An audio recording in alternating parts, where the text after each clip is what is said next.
بسم الله والصلاة والسلام على رسول الله عليه الصلاة والسلام. النهاردة هنعمل مع بعض الغريبة بأسهل التكاليف وبأسهل المقادير، وشايفين عاملة ازاي اهي زي طالعة معانا زي الفل اهي زي ما انتوا شايفين كده. ومظبوطة جدا وبمقادير سهلة جدا. تعالوا يلا نشوف، نسمي الله كده ونصلي ونسلم على رسول الله عليه الصلاة والسلام، ونشوف عملنا الغريبة الحلوة دي ازاي. يلا بينا. ما تنسونيش بقى من اللايك والاشتراك في القناة.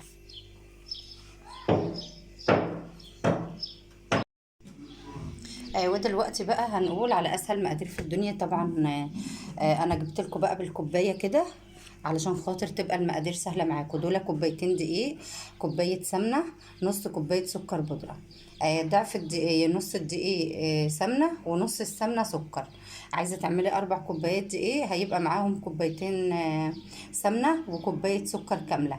اما لو كوبايتين بس هيبقى معاهم كوبايه سمنه ونص كوبايه سكر بودره. هنبدا بقى بالسمنه كده، بسم الله. هنركن كده حاجتنا كده. اسهل غريبه طبعا في الدنيا كلها تعمليها بقى بمقادير الكوبايه كده. دي كوبايه سمنه كامله،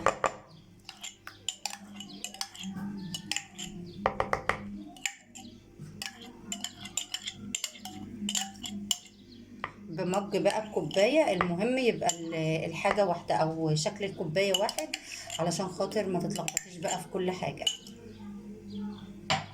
هنحط بقى نضيف السكر كده اهو، علشان خاطر واحنا بنضربه بقى بالمضرب الكهربائي ما يعملش مننا بقى ويعفر الدنيا. كده انا ضفت السكر البودرة على السمنه وقلبتهم كويس قوي زي ما انتم شايفين اهو.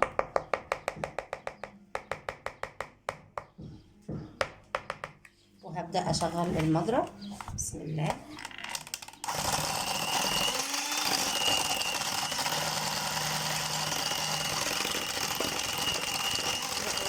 السمنه بتاعتي بتبقى هشه جدا.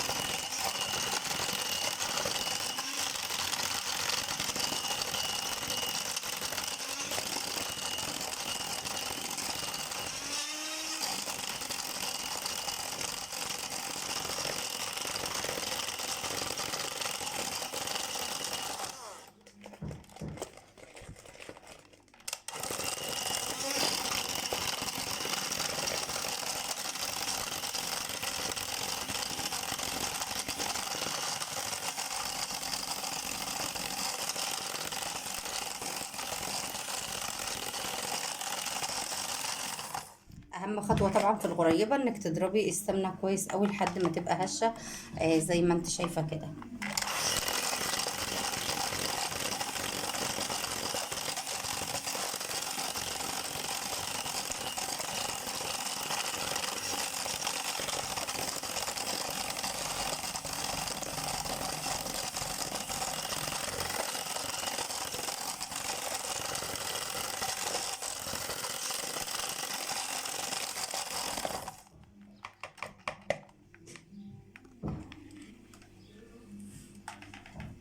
بعد كده هنزل بقى بالدقيق،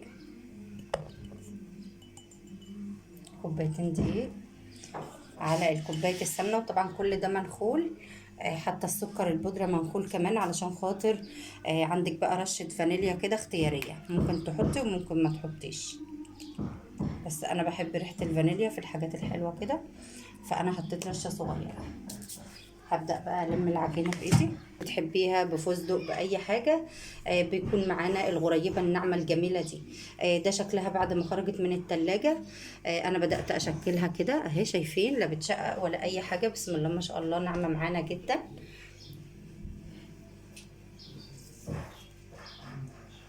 أهي.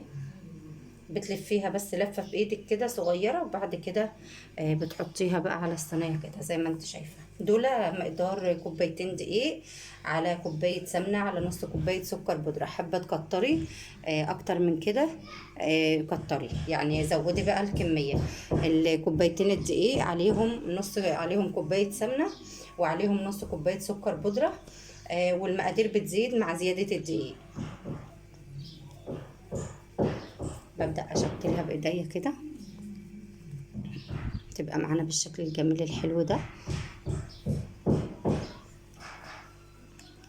نعمل كده بايدينا بدل ما نشتري الكيلو ب140 او ب160 جنيه. اعمليها انت في البيت بكوبايتين دقيق بس، وهتطلع معاكي احلى وافخم ما تشتريها من بره.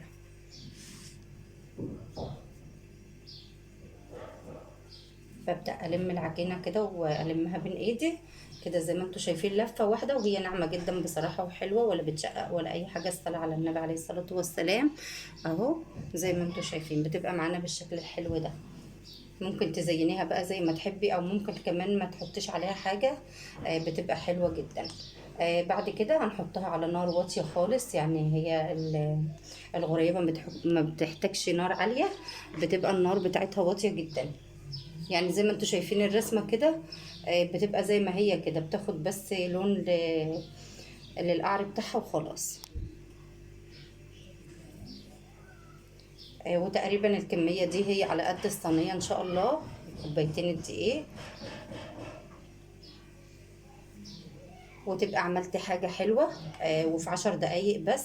الغريبة الناعمة الجميلة دي عملناها في 10 دقايق.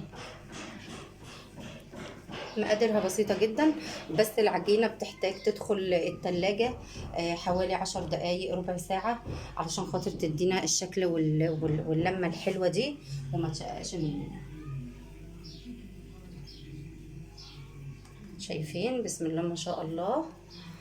انا بشكلها كده طلعت مظبوطه بالظبط وعلى قد الصينيه بالظبط، فهي طلعت المقادير مظبوطه. كل المقادير بتاعتك ما بقت مظبوطه، كل حاجتك ما بتطلع حلوه كده وكمان بتديكي النتيجه المضمونه ان شاء الله. واصلا لو حد مبتدئ خالص ما بيعرفش يعمل الغريبه والحاجات النواعم دي، هيشوف الفيديو ده ان شاء الله هيعمل الحاجات دي، وهو باسهل طريقه، يعني مش محتاجه مننا اي حاجه. اهي الغريبايه دي جت كبيره شويه، ممكن اقطعها كده على 2، فتبقى معانا 2 مش واحده. هنوسع كده اهو ونحطها هنا. بعد كده هبدأ ازينها بقى بفستق، بسوداني، اي حاجه موجوده عندك في البيت، يعني ما تقفيش على حاجه.